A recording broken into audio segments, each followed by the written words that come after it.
it's killing me. Hello, sir. Hi, Steve. Hi, Amber.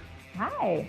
Thank you so much for joining us. You listened to our conversation, yes? Yeah, I've been very, very intent, actually. It's been a very good chat. And do you have any questions right out of the gate from your perspective, technology-wise? I have a few, actually. One is, it just seems to me like we've all been living in a Skype world for what feels like 10 or 15 years. I'd never heard of this company, Zoom, but all of a sudden, like interfacing with it, it seems to be a superior product. Did it come out of nowhere? Is Skype over? What in terms of the marketplace, has Zoom kind of been waiting for an opportunity like this to just show what a wonderful application it is? Yeah, I think that's a really great point. Skype, which has been around for so many years, has gone through a couple of different iterations, but it's really stayed true to being essential to have those one-on-one phone calls. So we still use it in terms of media interviews and broadcast media. They'll Skype me, but again, that's just a one-on-one conversation. And I think where Zoom has really had the edge over the past couple of years is understanding how to do these multi-person conversations and also how to have a number of different viewers, in some cases up to 1,000 people watching at the same time. So they've been building out that platform that has been focused on things like webinars and conferences. And now all of a sudden, when people aren't able to leave their homes, everybody is looking for that solution. So no disrespect to Skype, because it's still an excellent platform. But at the end of the day, I don't think that they've been able to evolve at the same rate that Zoom has to really service the needs that we have today in this world where all events have been canceled. I had no idea that it could do 1,000 people at a time. So for performers out there, this might be a big opportunity then with Zoom to do virtual concerts, which people have started to do, but I didn't know you could do it for a group that big. I think even bigger in terms of the number of viewers. There'll just be a set number of people on screen, but you can have quite a large audience in Zoom, and there's other platforms as well. That's a great question, Huxley. Well, I got one or two more, if that's all right. No, that's it. I'm out of here. This is my show, not your show. Yes, please. Well, because I really am curious, because I've been thinking about this. I remember the somewhat unsuccessful launches of 3D televisions and of VR, which feels like that was 3 or 4 or 5 years ago. I remember seeing VR kiosks in malls, and it never really felt like it took off. Did they miss their window here? It feels like if VR launched a couple weeks ago, it would be the biggest, most important way that we would maybe be able to cope with the coming weeks and months. Do you think? Yeah, I think that's another really excellent point. And I think what we see with all types of technology is that there's always this tipping point, and then we see this hyper adoption. We really haven't seen it in many cases with VR, especially at a consumer level. I know it's used in many cases in terms of virtual reality training, and we see also on the gaming front. But I think if we are going to be living more and more like we've been living over the past couple of weeks, I think we're going to see a rise in that technology. And it reminds me a lot, as you're asking that question, to think back to the days of podcasting. I mean, we've been podcasting for, over a decade. And yet with podcasting, it's only become popular over the past couple of years. And some people invite me to podcasts and describe to me what a podcast is. And I want to be like, I've been doing this before you were born. I don't do that. But my point being is that technology tends to take some time in terms of that adoption. And there's often a reason that we see that hyper adoption. So I think with VR, I think we're going to see that possibly over the next few months, we'll see more and more people embracing it. And would you, Huxley is not going to say this of himself, so I will say it of him. He has always been an alternative experimental musician. Would you say that it is an advantage now at that time to have a musician or musicians that are in the creative world being able to just put stuff out there? I mean, I think that, with touring, there's so much overhead. It's cut down on the overhead of that. So as much as you, of course, want to be there performing for people live, this seems to be a big opportunity for performers, especially if they can get it out there in the right way. Yeah, I mean, I think it's a big opportunity for many people who are okay with living in a world of total discomfort, because I think that's what technology brings to the table when we're trying to experiment with new technologies and new platforms to do different things. So I think we're going to see those people who are okay experimenting and getting things wrong and trying new things, who are really going to come out on top of this.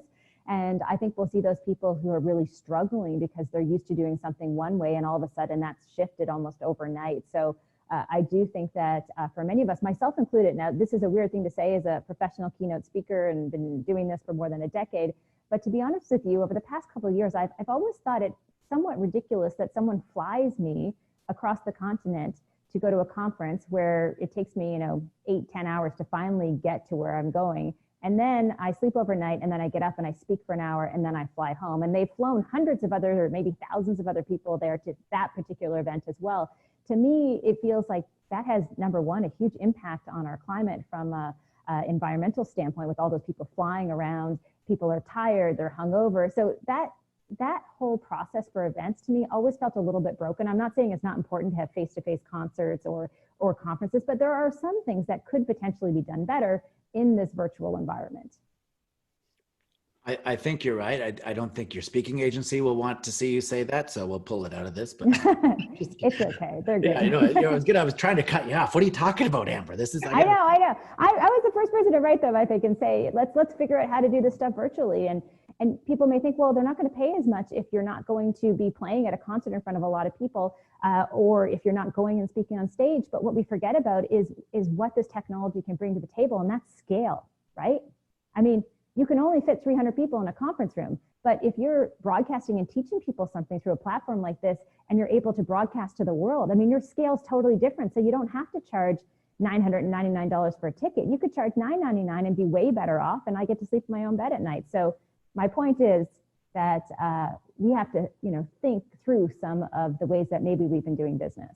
And you don't have to wear pants if you don't want to. Really, we've really come full circle here.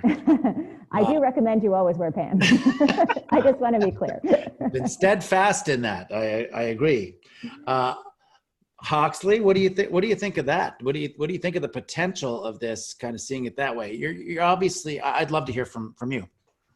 Well, it's funny. I had a Zoom meeting yesterday with two very clever, very thoughtful, very energetic, creative type people about a theater project that has kind of come to a full stop. Like everybody's big projects have kind of come to full stops. And we sat on Zoom to try and see how we could bring what is elemental in what we do as performers, which is in fact that bodies in rooms, that community thing is what we're sort of feeling at the core of what we do is elemental, no matter how we try to slice it. And I think that this technology, and frankly, I think Zoom is a big leap forward, and it feels like this could be normalized.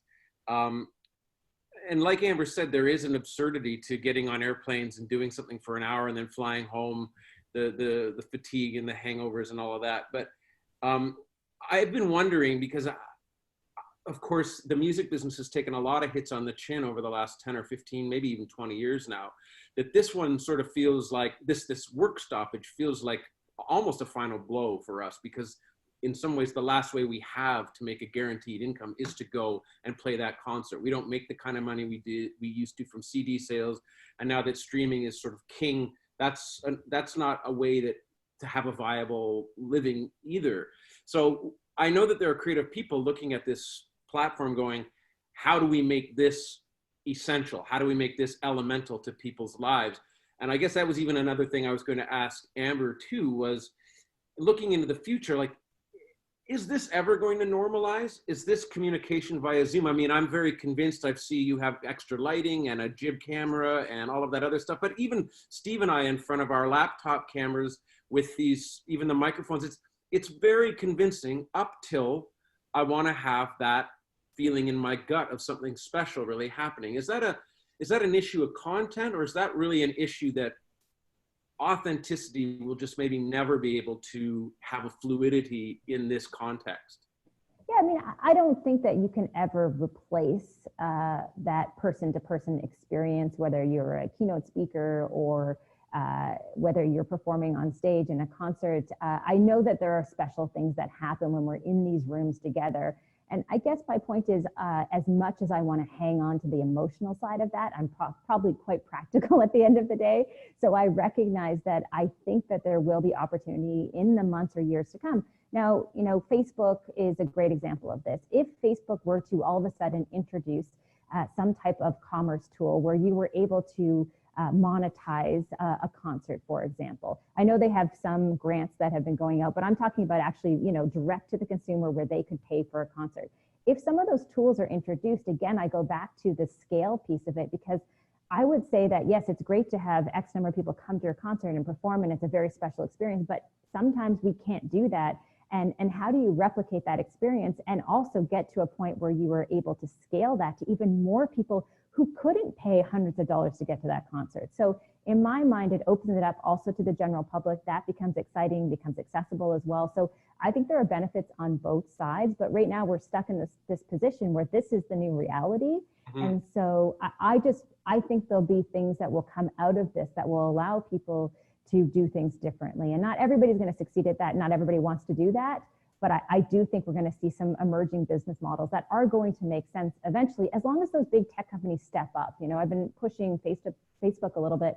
Why don't you have a subscribe button or a tip jar for people who are doing online training or fitness tutorials or concerts? Put something out there, because I guarantee you their traffic is going up. They're making more money. So they should be sharing that wealth with the people who are actually creating the content for free. Interesting. Amen, sister. Facebook, I hope you're watching, because I don't know, Facebook's got a few issues, but that would be nice if they fixed that one first. Yeah. Yes. How hard can that be? I mean, they have enough people to figure that out.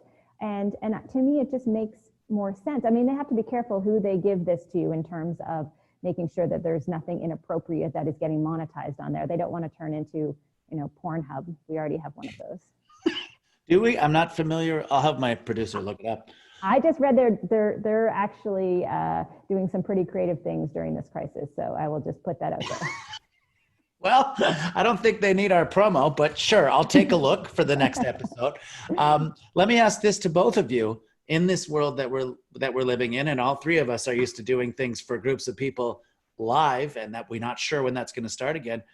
Do all live performers have to start looking at YouTubers and seeing what they're doing for guidance on how to entertain and show charisma to a screen? I'm happy to jump in here. I mean, I haven't posted anything on YouTube for, I want to say years, maybe it's been months. I'm not a YouTuber in any respect. So I don't think that has to be the default. I think there are other opportunities to do stuff differently that is beyond YouTube as an audience. The same thing as TikTok. I don't do anything on TikTok. That's a different audience. But I think if you can figure out where your audience is and you can figure out how to serve them content, I think it's worthwhile investing in this space. And you know what? Maybe some people don't have to. Maybe they're not going to change. Maybe they're going to just enjoy the next few months and chill out. And that's cool too. But for me, I've always wanted to be on the edge of pushing boundaries. And I think this is one of those times that it's important to be out there and helping to just keep pushing along to open up new possibilities. What about you, Hawksley? Well, I feel like my proud Luddite days, where it was so fun to fly the flag 15 years ago, 20 years ago in recording technology. It took so long for digital recording to be in any way convincing against its older tape counterpart. But in the last 20 or so years, it's gotten very good and very convincing. And I find within my business, there's a lot less grumpy people talking about how the good old days were so much better. That joke about how many folk singers does it take to screw in a light bulb? 4, 1 to screw it in, and 3 to sing in harmony about how they like the old one better. I'm that guy. But I think now, and even in the last few days, I think that there's a forced, it's inevitable now. There's no choice. Steve, you and I were talking the other day about the upstart of this program you were doing, and it was going to be a live show. Like I said, I had a conversation yesterday about a live endeavor that's now, we're looking at, does this have an online app? Does it have an online life? I think you'd be silly at this point in this situation where you're absolutely being forced to interface with this. And I mean, it doesn't feel like 100% like a creative tool to me that I go, wow, I can't wait. This is uncharted territory. It's still screens and screens have been in our lives, have been in my life since I was a baby. So there's something new about it. And then there's something not new about it. I guess one little quick question is for Amber, and maybe Steve, you're a 5G expert as well, or a 5G, is it 5G? Yep. Is video, is the internet going to get faster? Are we going to get a better resolution, a sense that things are happening? Even with Zoom now, this feels very real time to me. Like Skype, it always felt like there's a lag. There's something that's like, oh, here we are on the internet again. Something that I was convinced was 21st century really does feel sort of 20th century. But Zoom, are we moving to a place where this is going to get more and more convincing? Is 5G a part of that? Yeah, in my opinion, I think when we look at 5G, I think low-hanging fruit is to think about it as, okay, faster video. We know all of a sudden you can download things more quickly. Maybe you have better video quality. There's less issues with things like latency. But I don't think it's going to make that much of a difference in terms of streaming video content. I think the real significance that's going to happen with 5G technology comes at a level with connected things out in our world, such as connected cars, because those cars will eventually, if they're autonomous or semi-autonomous, they will start to talk to each other. Now, 5G becomes really important because you want them to be able to talk to each other in a real-time way, and you don't want there to be a lag when they're saying, hey, I'm about to hit you. That has to happen instantly. And that's where we see the real magic and power of 5G technology shaping things. But I don't think 5G is something that is necessary for right now that will ultimately change this experience that much more. But at the end of the day, it's more about the Internet of Things and other objects in our world that are connected. That was a pretty thorough answer. And if cars do in fact start talking to each other, I hope that we can program what they say, because I'd still like to be able to yell at people when they do something. You'll be playing concerts and doing comedy shows in the back. You'll be free to do whatever you want and monetize that. I'm looking forward to that day. Amber, I want to say thank you so much for doing this, and Hawksley for joining us on the tail end of that. Hawksley, we're going to go to your performance after this. I'm going to just start a new thing for that. But Amber, I'm conscious of your time. I know you're very, very busy. So thank you so much for taking the time to talk to us.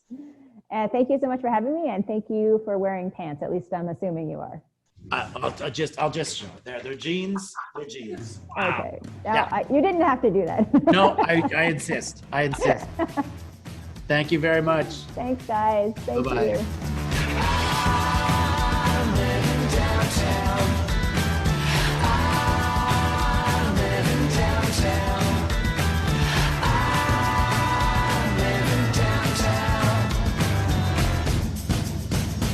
And it's killing me.